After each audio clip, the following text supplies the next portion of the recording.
Thank you for joining us for the Respect Life podcast, your source for authentically Catholic and pro-life conversation. Hello and welcome to the Respect Life podcast. I'm Kat Talalas. I'm so blessed to be here today with Archbishop Emeritus Naumann, who had been our chairman of the Pro-Life Secretariat for many years.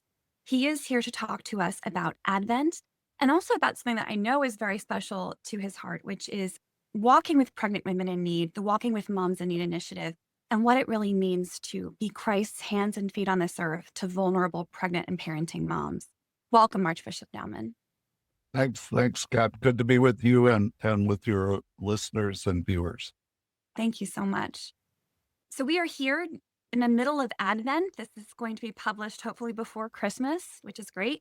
And Advent is a time when the church really particularly seems to reflect on Mary's vulnerability in bringing forth the Christ child. We talk about her journey to Bethlehem with Joseph, about there being no room at the inn. And this is really a time to meditate on the poverty of the Holy Family and the vulnerability, again, of Mary welcoming Christ into the world. So it's a really cool time to be thinking about pregnant moms in need.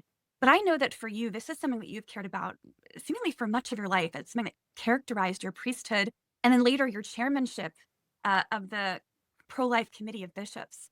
So could you talk a little bit about your early life and how this particular concern began in your heart and where that journey started? Yeah, thanks, Kat. Yeah, it is nice to record this during the Advent season. We've just coming away from celebrating the Feast of the Immaculate Conception, which is Mary's conception. So it's a time when we focus on family and the Holy Family, but also unborn life a lot. Mm-hmm. The Feast of Our Lady of Guadalupe is in this season, and she's depicted there as a pregnant mother. So that it's a great time, I think, that where it becomes very clear from Scripture and from the Church's teaching about when human life begins. Mm-hmm. In terms of, I grew up in St. Louis. My father was murdered when my mother was pregnant with me. What a story. He was actually murdered on December 18th. Oh my goodness. 1948. So, and I was born in June of 49. It was a great tragedy for our family, but I was pretty much immune to it. I'm sure I experienced some of my mother's trauma, but my mother, I have one brother that's 2 years older. But my mother, this was, changed everything about what her dreams and plans were for her life. My mom and dad had been married right at the beginning of World War II, and he was drafted early. He served in the Pacific Theater, as part of the island hopping part of the Army, but survived that, thankfully. Otherwise, I wouldn't have been born. I think they part of that greatest generation in many ways.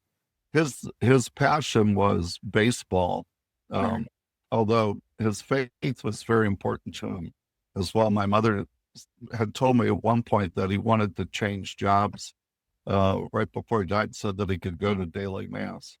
So, bless him! Wow. Yeah. And, but my mother, one of the things I'm very grateful for her, she was a woman of strong faith. Mm-hmm. And she taught my brother and I never to look at ourselves as victims, mm-hmm. But to focus on the gift of the many blessings that we have, to focus on that and not on what we didn't have. Mm-hmm. And she modeled that for us as well. She became a Catholic school teacher, then eventually a principal. And so she taught me in kindergarten, which I tell people, all my classmates were crying for their mothers, and I'm going, it's right here. So, Mhm. um, but so because of that tragedy in our family, I think our priest took a special interest in myself and my brother and my mother. They were close to our family. They were friends of our family.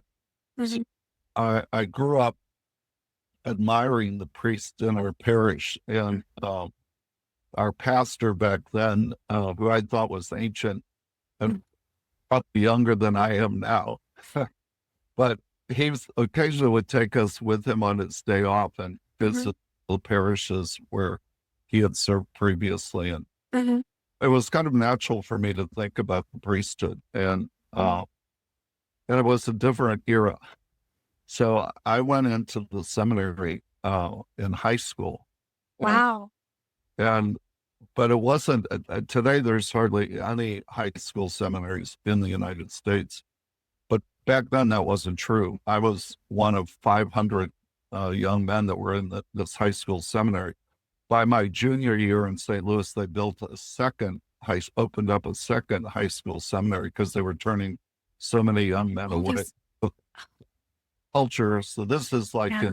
I started high school and I think it was in '63.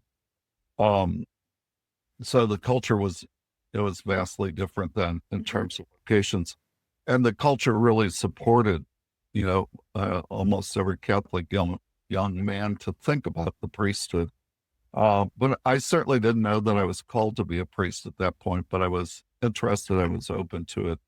Mhm. Um, and so as things progress, one of the big points in my life it was in college. Now we're in the late '60s. It's Mhm. the assassinations of John F. Kennedy has happened, Martin Luther King, Mhm. Robert Kennedy. Um, there was a lot of cultural confusion at that time. There were race riots in our cities. Mhm. The Vietnam War was raging and a lot of protests about that. The sexual revolution had exploded on the scene with contraception becoming available and this Mhm. whole uh, change in the moral thinking of many people. And then the Second Vatican Council was going on with a lot of changes in the Wow. church as well. So I was in, between my sophomore and junior year of college, the seminary had put in just the year before was amounted to a 6 week retreat. Mhm. Um, And and how old were you during this time? so I would be at that point, I would be like 20. 20. And they, my classmates and I, we weren't really happy about this because we had to work in the summer. That's how we paid our tuition and Mhm. put it right in the middle of the summer. So it was really hard to get a job. But we went to the seminary rector and told him, we said, we think this is a bad idea. And he said, well, gentlemen, this is voluntary, but not optional. And That's a this lot of things in whole the church. phrase, yeah. Well, it's voluntary in the sense that you choose to be in the seminary, but if you're in the seminary, it's not optional. But thank goodness for that retreat because I was really confused at that point. Imagine. I mean, I, as you said, there's so much turmoil in your kind of early life with your mother having to be so strong after the death of your father.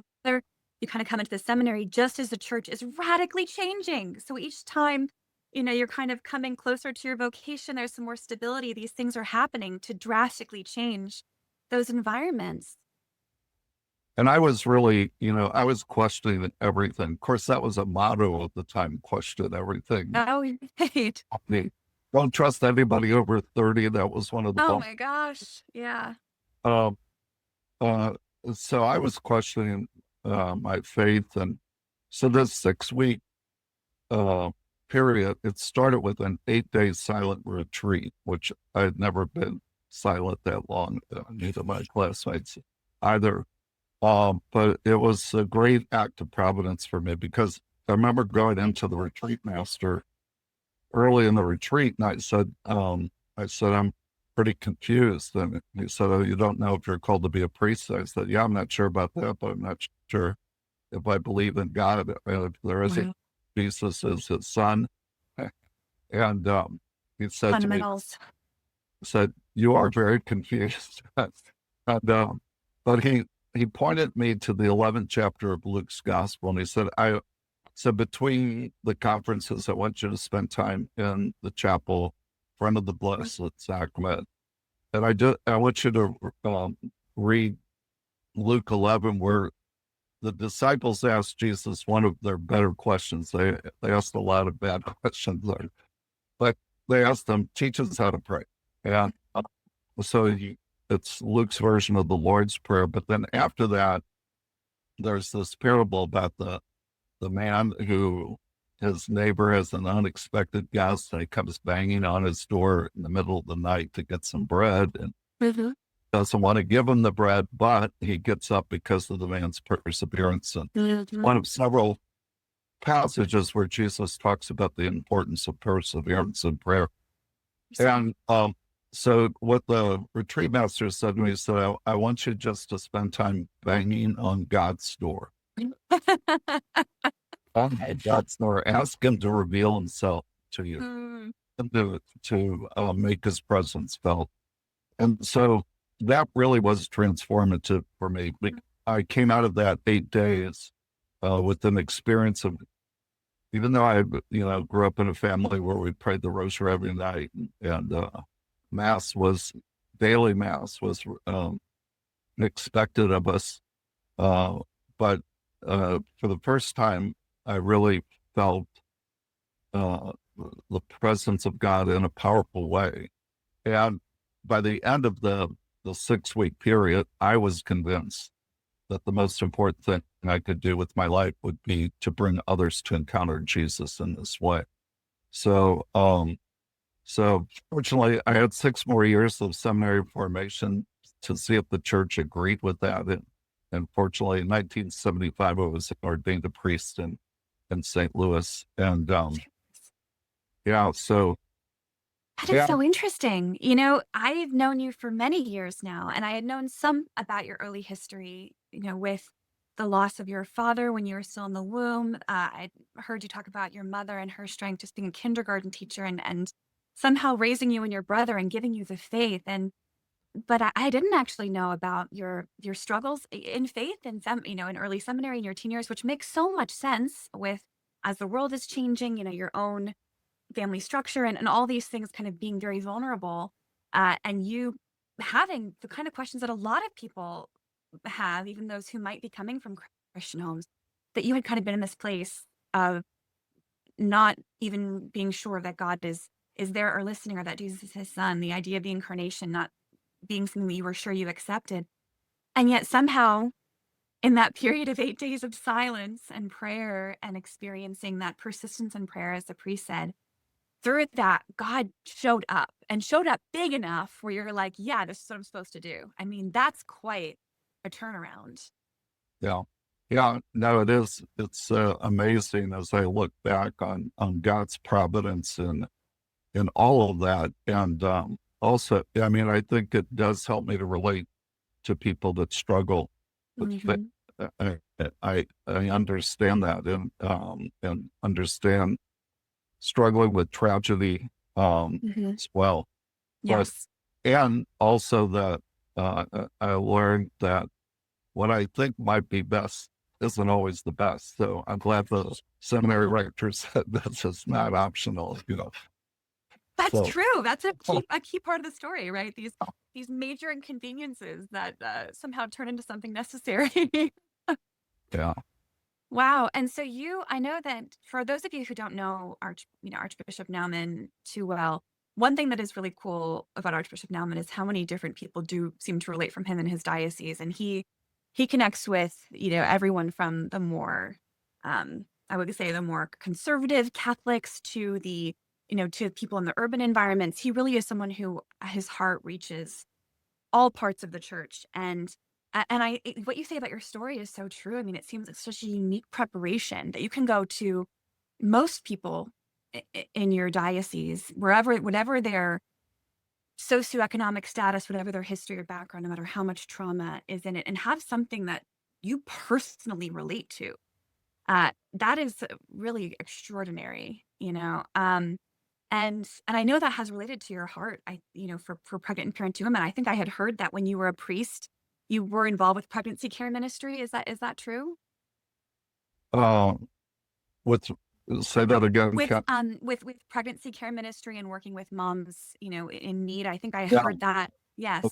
Eventually, I did. So, before you're ordained, they go through this exercise of asking those on the precipice of being ordained a priest, what would you like to do? Where do you think your gifts could best be used? What are your passions? And so, again, coming out of that particular period where the civil rights movement was so important, it was a great Mhm. human rights movement of that time. I expressed a desire to be able to serve in the inner city in the African Yes. community. And so what I didn't realize, which as a bishop now I've come to know that what you ask on those forums, you're rarely going to get. I wasn't assigned to an inner city parish, but Right. Seminarians take note. I'm grateful for that because, again, it showed me the bishop at that time, he really wanted newly ordained priests to have a rich experience of, it- of administering the sacraments. And because in the African American community parishes, the congregations are smaller, you don't have as much opportunity. So, so my second assignment came along, and I didn't get. Again, I was in a south part of St. Louis, which was, um, yeah, it was very, very Caucasian. But my third assignment, and again, I feel badly for our priests today because I had three assignments as what would be called a parochial vicar, a social Hmm. pastor, 13 years before I would become a pastor. Usually our Right. priests today don't get that luxury. Hmm. Uh, but in my third assignment, I was assigned to an African American parish. Hmm. And this was 1984. But then I was also assigned to uh, be the coordinator for the Archdiocese Pro-Life Committee and the director of the Pro-Life Office. Mm. This was kind of a surprise to me. Oh, really? Well, yeah, I had, in the parishes that I'd been, we always had pro-life committees. Hmm. Cardinal Carberry, who was our bishop, was really a forward thinker in this area. But um, when I got called by my predecessor, I said, his name was Bob Boisvett. I said, Bob, I haven't even been the moderator for the parish pro-life committee. I feel like I'm really well equipped for that. And he was saying, yeah, well, I have to get three names on this. And you probably won't get chosen anyway. So, well, can I put your name? I said, okay, yeah, go ahead. And I felt the assignment to go to this African American parish, which I was really excited about that. But then about a week after I got that assignment, the Archbishop, now it's Archbishop John May, he calls me and says, I think Father Boisman has talked to you about the pro-life office. So I want to point you to that as well. And Mm. this was, I again, I said, well, I have a lot to learn. He says, yeah, that, but St. Louis was ahead of many places in terms of its pro-life apostle. They had some great leadership, and Mhm. the bishop himself was behind it. So that put me. I was so grateful that I was able to do those two things together to serve Mhm. poor while at the same time having this luxury really to uh, being forced in some ways to really study the moral and social issues surrounding abortion Mm. and the life issues and to meet some of the incredible people in the pro-life movement. And that's really the Catholic way to do it, right? Like we learn and we pray and discern and meditate, but we also serve alongside that. We serve the marginalized. That's what Jesus does.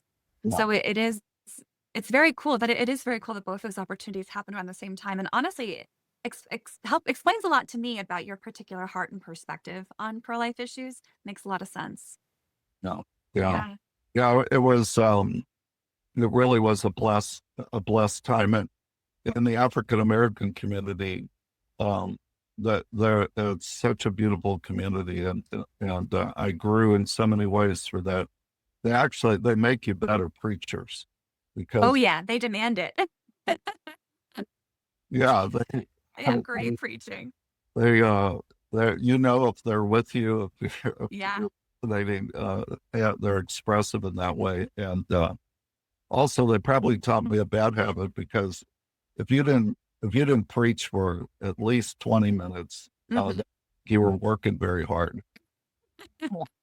It's like a lot of our Caucasian communities, you have a limited It's window. true. Father fast, right? Yeah. Oh, Literally.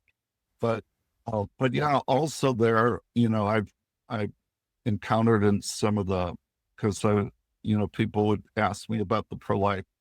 And I discovered quite a few post-abortive women that were in our Mhm.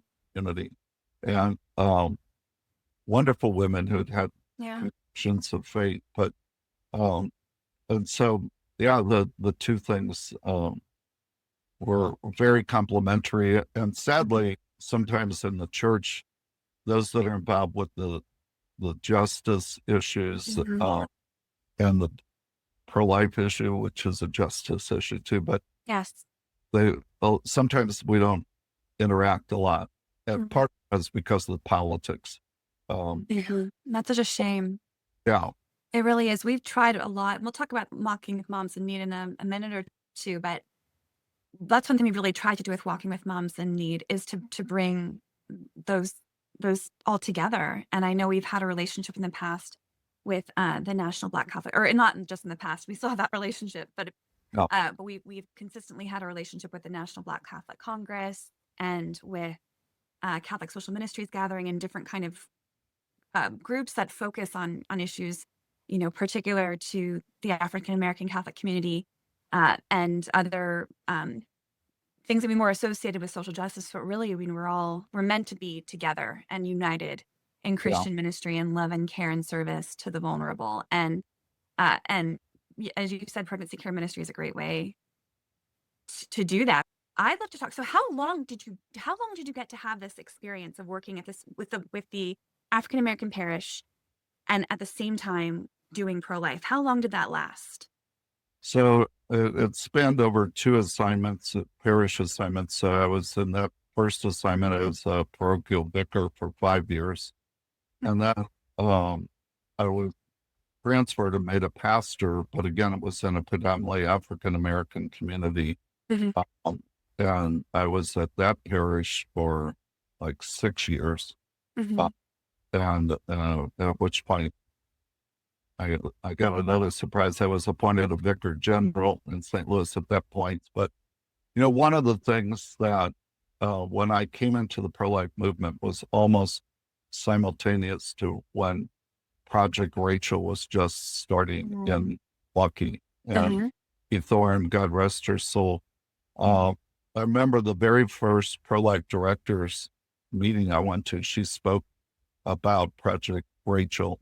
Mhm. And um, we, one of the chairs of our committee was a woman who had a PhD in psychology, and she Mhm. was very, very interested in this. So I think we were either the second or third diocese. This is in St. Louis again, to start Project Rachel. Ah, that's amazing. For those of you who don't know, Project Rachel is the church's abortion healing ministry. Project Rachel Ministry is the church's abortion healing ministry, and it just aims to give compassionate, confidential support to women and men who've struggled after participating in abortion. And it's really such an important extension of the church's ministry, mercy. We don't leave them as a church. We want them to know God's mercy and healing and deliverance and freedom that he extends to women who are repentant after their abortion experiences. Because we know Christ wants to free everyone. So that's Project Racial Ministry. And it's wonderful that you guys got on, as you said, got on that um, very quickly, very early on. And just, one of the things that I found intriguing, Vicki Thorne, her education was in counseling and therapy. Mhm, And part of the reason it got started was that she was the director of the pro-life office, mhm, her and another lady in Milwaukee. But therapists came to her and said, we have these post-abortive women, but we can only bring them so far in therapy. Um, mhm. and that's so it brought they realized that they needed to help these women forgive themselves. That was Yes. a huge obstacle. Oh, And so it was Vicki had that vision to bring mhm, together and to recruit priests and to train priests kind of with the special needs that people that suffer from post-abortion, had abortions or involved with abortions now regretted. mhm. And again, because our teaching has been so strong, oftentimes that's perceived by some as the unforgivable sin, which And it's is, not true. Yes, no, it's really, Satan wants people in bondage, as many people as he can, and Christ offers freedom. And the more we can share that and share Christ's mercy and healing that he wants to offer women after an abortion experience, the um the better we're gonna be, and we want to offer that. It's so key. It's so yeah. key. One of the side products of that, in my experience, was that getting priests involved with that post-abortion ministry is Mhm, transformative mhm. because I think they see the reality that the child is a victim, but the woman is also scarred, and the fathers are very important too, and are scarred as well. Everybody that's involved with it. But I saw that with a lot of our priests that were attracted to do this post-abortion ministry, Mhm. but they they weren't as passionate about other aspects of the pro-life apostolate, but they became passionate Mm. as they walked with uh, these women Mhm. and well, but the women, because our culture puts all of the responsibility on the woman, on the mother. It's so Uh, false. yeah, It's and so false to do that. Yeah, it's that's not who we're supposed to be. The child is supposed to be welcomed into a community and love and support, and yet we act like it's a personal burden yeah, to be carried by one's own, as opposed to a gift that's meant to be shared by, the church and the family. So true. So I don't want to. I want to come back to abortion healing ministry and how it relates to pregnancy care ministry and service to those in need. But I also want to understand a little bit more about your history before you came to us as chairman of the Bishops Pro Life Committee. How did you become a bishop after? So you had these different roles, and you had started, been involved with pregnancy care ministry, been involved kind of at this diocesan level, and and been a parochial vicar, I think you said. So how did that transition into you getting a call, right? Because there's always a call well, yeah, to become a literal phone call to become a bishop. What was that moment like? How did that happen?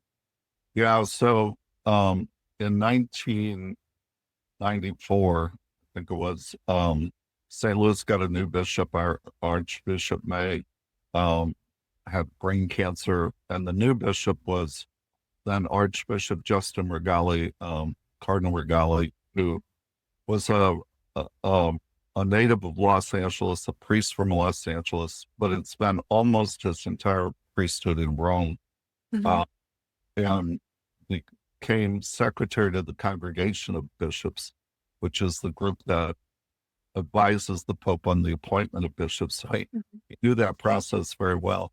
And yeah, he came to St. Louis, and I was pastor of this African American community and doing the pro life work. And um, we had been asked to send um, to the Holy See kind of a description at one point. I forget which congregation, but what we were doing in pro life and Mhm. what were the apostolates. So we had to send in this, but he had read that. Mhm. Remember I had sent him when he was appointed to come to St. Louis. And it was he was there about a little over a year, and he calls me into his office. It was like right before Thanksgiving, and I wasn't used to being called into the Archbishop's office. What did I do wrong? Oh, no. But he calls me and he says, we had a couple of auxiliary bishops at the time, but they were being made diocesan bishops. He said, I'm going to appoint two vicars general who are, the vicar general in the diocese has the authority to act in the place of the bishop. Mhm. And, and he said, I want you to be one of those. And again, I was kind of stunned by this. And Weren't expecting it at all. no, and then he said, I need help with the administration, finance, and so again, I said, I'm not really very qualified. So, well, well, you can learn that, but I need a priest to communicate the way the church always has financial issues. Um, so that happened like in 1995. I became a vicar general. I was still serving as a pastor in this parish, but after about 6 months, I was in residence at the parish, focusing almost totally on the diocesan ministry. Mhm. Then in 1997, in that capacity, I would meet with the Archbishop almost on a daily basis. And Mhm. he called me into his office, and um, he had like a couple different rooms, but we sat in a different place than we usually sit. And he said, uh, Father, the Holy Father, this would be John Paul II, has appointed you auxiliary bishop of St. Louis. Do you accept? And I said, can I think about this? He said, sure, take a few minutes. Yeah. Few minutes. Oh, boy. And usually it's the nuncio that calls you. Right. Yeah, and but the nuncio at that time was Cardinal Cacciavillan. I'm so grateful that Archbishop Regali, because I could never understand Cacciavillan. He bring puffy Italian Oh, boy. accent. If he would have called me on the phone, I probably would Wouldn't have have understood. cranked or something. But You're the first I've heard who I did not. So I had said before there's always a phone call. Apparently not, because you were called into the office. You're the first one I've talked to who was uh, actually had a face to face, part of it was ask. Archbishop Regali because he was still very close.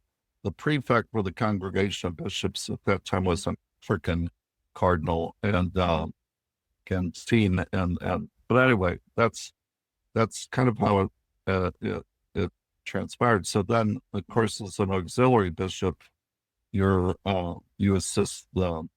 I was already assisting with administration, but now I had the luxury of being an auxiliary bishop, so you get to learn the liturgical and pastoral side Mhm. of that ministry. So I started doing a lot of confirmations, and we each had regions of the diocese that we had Mhm. some responsibility for, and so I would visit parishes on weekends, usually in that Mhm. capacity. And then in 2000, uh, 2003, Archbishop Regali was sent to Philadelphia. Mhm. And so when that happens, when a diocese is vacant, there's a group, the College of Consultors, they elect an administrator. So I got elected administrator, which mercifully was for a very brief period, Mhm. because that can go on a long time. Um, but, and Archbishop Raymond Burke was appointed as the new Archbishop in St. Louis, which again, he and I share a passion for the pro-life issue. Yes. So I was excited about working with him, but Mhm. before he actually was installed, then I was appointed to go to Kansas City uh, Mhm.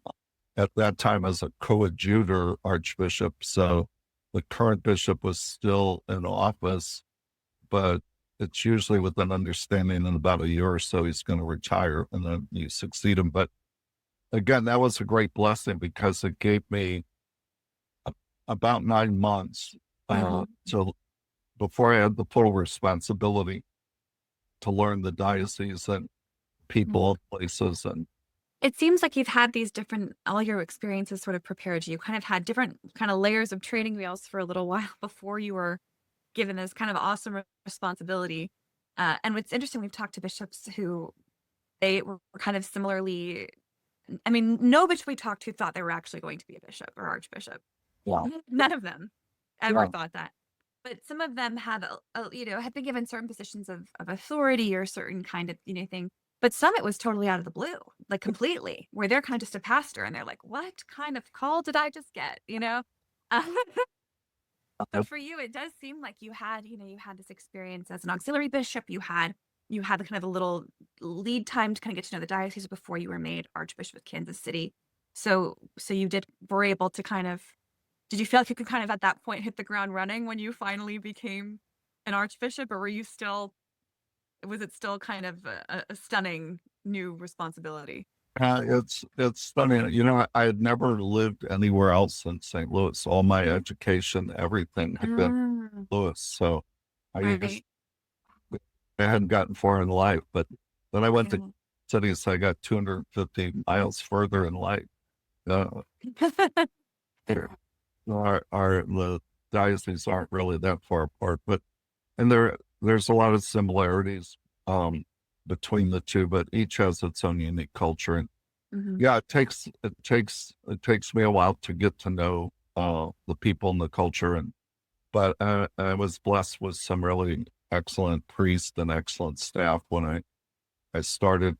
Um, and it's I mean, every diocese has its challenges, but Mm, it was how it's I felt very blessed to be in Kansas City, Kansas. mm, Um, and I think we have our challenges like any place, but the culture here is much more family friendly, supportive of marriage, mm, some other parts of the country. And, I think, of course, we have a diversity of people, but a lot of life issues as well. And, one of the things, Kat, so early on when I was still an auxiliary, I was appointed to the pro-life committee and mhm. as a member of the pro-life committee. And I wound up serving 7 terms in the as a member of the pro-life committee.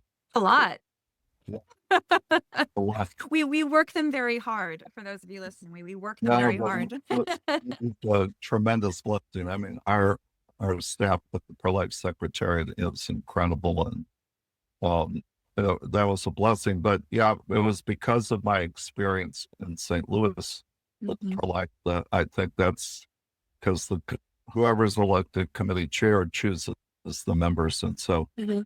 so that was really privileged to be able to serve those terms and then eventually to serve as chair of the committee. Yes. And those were so I had just started at the committee right around the same time that you started within weeks of each other. So I was definitely learning the ropes at the same time you were. But it was such a blessing to work with you those 3 years and to continue to work with you as a member of the committee. And it was a very fruitful 3 years. A lot happened during your chairmanship. My goodness, we were there was this kind of background of things kind of going on in the states, as rumblings around is Roe going to be overturned, and we're thinking about that, and then COVID hits, you know, and then there's the launch of Walking with Moms in Need. So I'd love to talk to you about Walking with Moms in Need and what was that like? But before I ask you really quick, just for those of you listening who may not be familiar with Walking with Moms in Need, Walking with Moms in Need was started by the USCCB Pro Life Committee as a process by which parishes, Catholic parishes, can walk in the shoes of local pregnant and parenting mothers, do an inventory, make some assessments on what's available locally, and really where that parish can then fill the gaps of what might not be available to really be the hands and feet of Christ to women who are in challenging pregnancies or who are parenting young children. And that's the idea behind it. So we are trying to help parishes better accompany pregnant and parenting mothers, so that any woman can come to a Catholic church and be supported in her pregnancy or parenting young kids, especially if she's low income or in other ways vulnerable. So that's the idea behind Walking with Moms in Need. But this really began and was launched under your chairmanship. So can you, in one sentence, describe Walking with Moms in Need? I probably have the one thing, but I think you described it well. I mean, it's an effort to mobilize our parish communities to be what Pope Francis called islands of mercy in a sea of indifference, and to be a place where anyone can go, any pregnant woman that's having challenges or difficulties, or a parishioner who knows a pregnant woman that's maybe not a member of the parish, but they can Right. connect them. And the first thing we ask the parishes to do would be to do an inventory of what are the resources that are available in your area. What are the pregnancy resource centers, the crisis pregnancy centers? What are the unique needs of the population of your parish, and what are the resources, so that the parish doesn't have to do everything, but it should be able to link anybody with a challenging pregnancy to the resources that are available, and to be a resource to the pregnancy resource centers. Yeah, I think it, kind of how it evolved during our committee was an inspiration of the committee, but there's 4 pillars to the pro-life apostle. Mhm. The most important is prayer, Yes. would be education, changing hearts and minds to Mhm. save lives. Then there's the advocacy, which in terms of trying to influence public policy.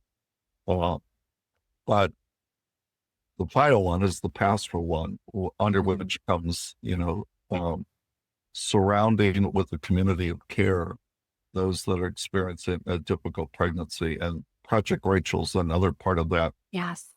folk care as well. Yes. But so I asked the committee at our meetings, the first 4 of our meetings, I said, let's go to each of those pillars. Let's review what we're doing, and then let's ask the question, what could we do more? And so when we came to the pastoral one, that was when it came out of the committee's insight. And you're right, you mentioned earlier that it was a time where there was some hope. Yes. Case might come before the Supreme Court. And part of what we were saying is we really need to be prepared. Absolutely. And to ramp up our resources if abortion no longer is legal, no longer available, and to make sure we're there to surround these mothers with a community of care. And part of, my own passion was being raised by a single mom. Yeah. I saw how, the challenges and struggles that were there. But, my mom, she was pregnant with me in a different era, but she had a lot of support around her, her parents, the parish community, all sorts of things. So to me, that was what my hope was, is that we could mobilize our parishes, that they would become these places, oases in the indifference oftentimes of our culture, and to surround these women with support. And there's so many beautiful things that I think have come out of that. One of the things, we have a director for the pro-life office in Kansas City, Kansas, Deb Neeson. I love Deb. I mean, I did that job. She's so much better at it than I was. And You're both great. she's an all-star, but she connected with this group called Embrace Grace. Yes. And a number of our parishes have these groups. So these are support groups for women that are in the midst of unplanned pregnancy. They're kind of prayer groups, Bible studies, spiritually nourishing these women, just as the pregnancy resource centers are trying to take care of their needs. And there's Right. Yeah, there's so many beautiful things that come out of those Embrace Grace groups.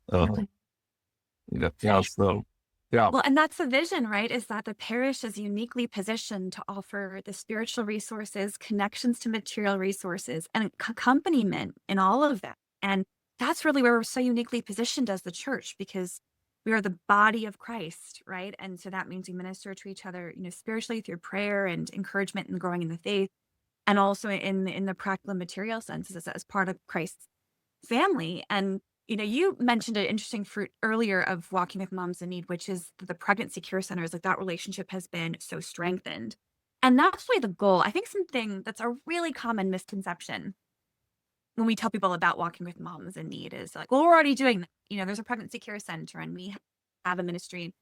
And the vision of walking with moms in need is not to replace pregnancy care centers or to replace anything good that's being done with things like the Gabriel Project or Embrace Grace or any other pregnancy care ministry. It's to bring all of those elements together so that everyone in the parish knows about them.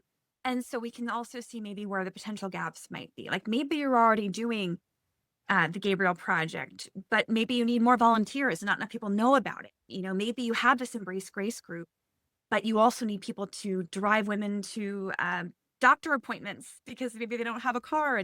And so there might be other needs and other opportunities. And the Walking with Moms in Need inventory is really meant to be one place where all those things are kind of are presented and then ultimately advertised, right? So that more people can get involved, more people can kind of connect and become involved with pregnancy care ministry. Because, I mean, wouldn't it be amazing if any woman could just walk into a Catholic church and any parishioner there would be able to help her? Like, yeah, how amazing, how transformative would that be? And that's the idea behind Walking with Moms, is to be able to do that. You've shown some awesome fruits in Kansas City, your diocese, right? With growth of Embrace Grace, increased relationships with pregnancy care centers. Are there any other interesting fruits that you saw either in your diocese as chairman or as chairman of our pro-life committee from Walking with Moms? Did it surprise you, like the growth of Walking with Moms? yeah. I think as we asked our parishes to do that inventory, but we also did an inventory ourselves. And Hmm. when I first got here, there was not. Well, there was one crisis pregnancy center in Kansas City, Kansas, but they didn't like Catholics. And that can happen. Unfortunately, that Yeah, happens sometimes. yeah.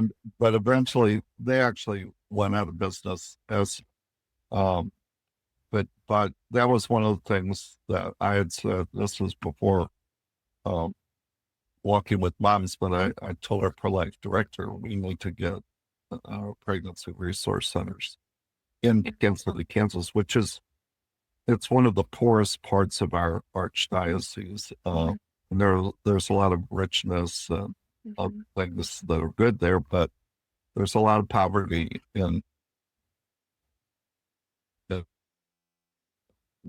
city and itself mhm. as source centers there. Um, I think what walking with moms when we did the inventory at that point, we noticed that we needed some additional residential care for That's key. yeah. So most of those that come to a pregnancy resource center don't need residential care. They may need help with housing and all of that. But Mhm. for some, the ones that do need it, it's really, really important to have it. So Yes. um, right now, I mean, we've opened up a couple additional, now I say we, not just Mhm, the Catholic Church, but we do this in partnership with others. But we've mhm, opened up a couple of residential and Catholic Charities of the mhm. Archdiocese right now is going to open a new residence. Amazing. Well, so yeah, those. I mean, but I think everything got elevated. Um, Yes. like the woman that assists me at my house where I live, uh, Mhm. she's uh, one of those women that walks with others. The Gabriel Project. She's Oh, that's great. She's an angel with Gabriel Project. That's yeah, awesome. so I mean, she's working with a woman right now that's, yeah, just in a very difficult situation. But Marilyn is doing so much for this woman. It's beautiful, and a special bond, uh, I think is created. But Definitely. like I say, I think it helped us to elevate the number of Gabriel angels that we had, uh, Hmm. brought it in the embrace grace, and it, Amazing. it gave a tighter partnership with our pregnancy resource centers. The archdiocese, for the most part, Catholic Charities does help, but we don't operate a pregnancy resource center that's per se a Hmm. Catholic center. Well, although we a lot of the have a lot of Catholic leadership on them, but uh, part of our annual appeal goes to the pro-life office, Hmm. and part of is a block grant to go to the pregnancy resource centers, so that and every year we would bring the leaders of each of the Hmm. pregnancy resource centers the, and give them some money to help with what they were doing, Yeah. but also give us a chance to hear some of the great stories of what's happening in their ministries. And That's just fantastic. I think everything you've said has really illustrated, uh, every diocese is different, every parish is different. There are kind of different gifts that each diocese has. Maybe they have already existing, they have some ministries existing, or maybe they're finding kind of other ways to fill those gaps. Like you said, working on housing kind of in collaboration with other, because we know housing is often the number one issue so often. And so you're doing that. You're also, you might not have a pregnancy care center of your own, but you're able to contribute. And that's like the discernment element of walking with moms in need. It isn't about there's only one ministry model or there's only one way. Everyone must run a pregnancy care center. Everyone must do the Gabriel Project. No, I mean, those are wonderful things to have, but you have to see sort of where the Holy Spirit is moving, what's already growing, what's already succeeding. You contribute to that rather than duplicating efforts, and what can you kind of boost? And so what you're talking about your diocese doing is really illustrative of how this can be done well, right? yeah, yeah, and Yeah. one of the things that uh, in just the last couple of years, I've seen, and one of the when I was in St. Louis, I was part of the group that started the Vitae Caring Foundation Oh, yes. that does great messaging and education. Mhm. It uses mass media. That's a whole story in itself. But they do everything they do is research bound. When we develop commercials, Mhm. you know, we we tried to get the best experts and researchers to say what if we're trying to aim at women who are in childbearing years who would identify as pro-choice. How could we move that population? And so the messaging was highly researched. What just in the last year or two, they've really become focused on the men, and that the research tells us that most of the women who've had abortions would say, if the father Yeah. had hurt me, I would not have had the abortion. 100%. And 100%. so there's a big focus now in some of the pregnancy resource centers too about the importance to engage the father when Mhm. sometimes that's just not possible. It's not healthy. It's not good. Right. But True. there's something beautiful that's happening with young men in our culture and society today. That's absolutely true. There's some kind of revival happening, right? And teaching men what it means to be or true men and um, those that are that love and cherish their spouses, the mothers of their children, and are there to support and protect them. But men, that's part of the tragedy of Roe v. Wade and Mhm. kind of the way it broke out, put all the responsibility on the woman Mhm. and basically told the men, you don't have any role in this, which gave them an excuse. Yeah, Right. Say, "Oh, it's your choice," yeah. And "We'll also, support you, whatever you do," right? Yeah, Well, but then that people actually will isn't. say, Yeah. I'm with this, and Right. Can you say yeah, that again? Because I think that that's so key. Like, what women need to hear, yeah. what you What just said. I think that point is not, well, whatever you choose, but we could do this. I'm with, Amen. yeah, yes, I'll take responsibility. Whether we get married or not, that may be another question. But yeah, I'm. This is my child as well. I will be with you in it. And I think if women heard that, the numbers of abortion would decline significantly. Absolutely. Yeah, It's so true. It's so interesting because your own personal history is one of someone who was not raised with a father because of the tragic death of your own father. And yet, you're such an example. I'm sure your mother is incredibly proud of you, and was someone who, in that filial relationship with God and that relationship with Christ, and those, the supernatural realities of their presence, you did have that masculine role model, and were able to become one to so many others. I know that you're a role model to many of the young men in the communities that you've worked, and it goes to show you that Christ can really redeem everything. Like when you choose life, even if it's not in the ideal circumstances, even if unfortunately there's loss or someone hasn't stepped up and there isn't that father figure, like Christ can still redeem it in every circumstance. And uh, what a beautiful testimony to what God can do. I mean, you're an archbishop. I don't know that your mom could have prayed for that, and all of the rosaries she did every single day, that you said yeah, you did every single day, and all those daily masses. You've still become this example of masculine and paternal leadership. So thank you for doing that and for sharing your story with us. Um, Before we close, I'd like to ask you two questions. One, um, are there any words of hope that you would like to share with a woman who might be listening, who might be struggling with a challenging pregnancy, or be vulnerable in welcoming a child into the world, or feel vulnerable in welcoming a child into the world right now? yeah, yeah. I would just say to her, I think whenever we're faced with a challenge, it's an opportunity to draw closer to God. Whenever we Yes. realize, hey, I can't do this on my own, um, it's really a chance to open your hearts to the Lord and ask Him.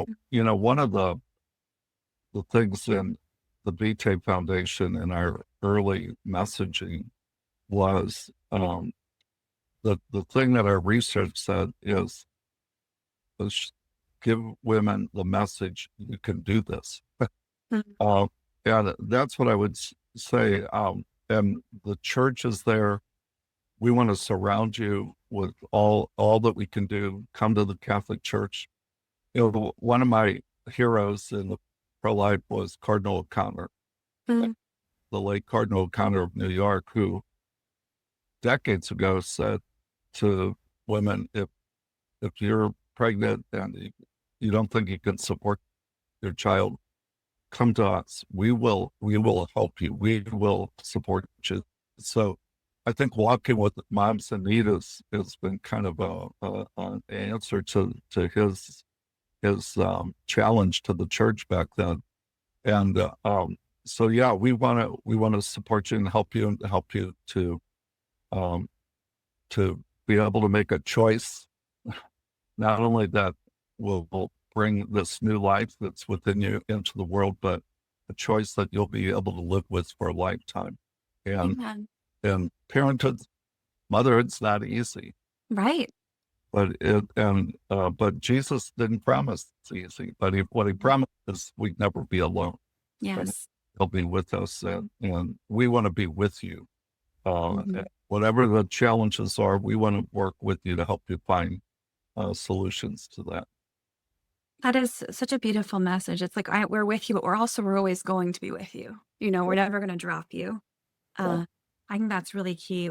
There have been slander throughout the years of pro-lifers. If you only want the baby to be born, you don't help after that. And that's really untrue. We know that's untrue. We know pregnancy care centers. Some of them will even say, we'll walk with you, through this period of time and beyond. And some offer specific services until age 5, but I've never heard of a pregnancy care center saying, well, we're going to stop helping once they reach a certain age. You know, we're going to stop helping mom. We're not going to talk to her anymore. I've never heard of that happening. They always say we have lifelong relationships with our clients, with women who come to us and with their kids. And so many of them come back years later, having found more stability and success and fulfillment and fruitfulness in their lives, and come back to serve and to share their testimonies. And so we never let anyone go. And I think that's a really key message to share to those who might uh, be struggling. So as we wrap up, we like to ask the same question in every episode. What does the gospel of life mean to you? Well, it's a phrase really that John Paul II kind of gave the church. And if you read that encyclical, at the heart of it, it is to help every person know their worth and dignity, that they're made in the image of God. But even more than that, as Christians, that every human life is so precious in God's eyes and put such a value that Jesus gave his life on Calvary, that a God would die for us. And that's what the gospel of life, we try to communicate that to everybody in every stage of life and every circumstance, that you're so precious in God's eyes that, what we're celebrating, particularly at this season of as we lead up to Christmas, that this God who pursues us, who seeks us out, so much so that the creator of the cosmos would become an embryo in the womb of Mary. No other religion believes what we believe. And this is the beauty of the gospel of life. It's about this dignity, and it's to reverse the culture of death, to create this culture of life where every life is treasured and valued and celebrated. And the sad culture of death that's, invaded our society, and where we don't try to solve problems, we just eliminate lives. The gospel of life, my Episcopal model, usually those mottos chosen from the scriptures, but I actually chose it from John Paul's encyclical. And the Latin part is Vitae Victoria Erit. So life will be the victory, and life will be victorious. Oh. And because of my work in the pro-life apostolate, but also because I hope my ministry as a bishop would bring hope to people. And the truth is, the victory of life's been won. Jesus is the victory of life, and we're privileged to be part of it as it unfolds in our particular time, place. So, yeah. Thank you so much for sharing that. I didn't know that. What a beautiful note to end on. And thank you for sharing your story of hope. I mean, again, I think that you've been very eloquent in explaining a lot of these truths about caring for pregnant women and your experiences, but also just the existence of your story, the way you were particularly incarnated and the time of your life and the way that happened. I mean, God has written a beautiful narrative with your life. And I know that you're now in the a different act because you're an emeritus, and you're able now to focus again on prayer and pastoral care and things that you haven't been able to the luxury of doing in your time as an archbishop. But you're going to be, I'm sure, continuing to share that hope with others. I know that about you. Would you do us the honor of closing us in prayer? Sure, I'd be glad to. And one of the blessings about being emeritus, being retired, is I've been liberated from administration. Woo-hoo! Which actually I enjoyed doing, but okay, it's a gift, right? But there's a lot of decision making, all those things. But I get to do what drew me to the priesthood to begin with, and so it's people ask me how's retirement. I always say I'm blessed. I'm blessed and I'm going to be living with a religious community here that lives in a very poor neighborhood, a lot of immigrants there, and they're mendicants that live there. It's Begging.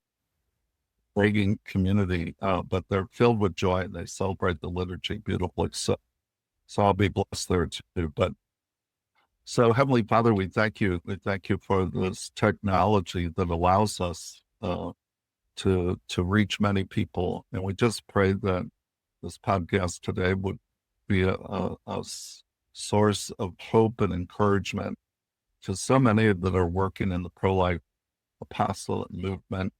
Lord, give them glimpses of the great good that you're accomplishing through their efforts.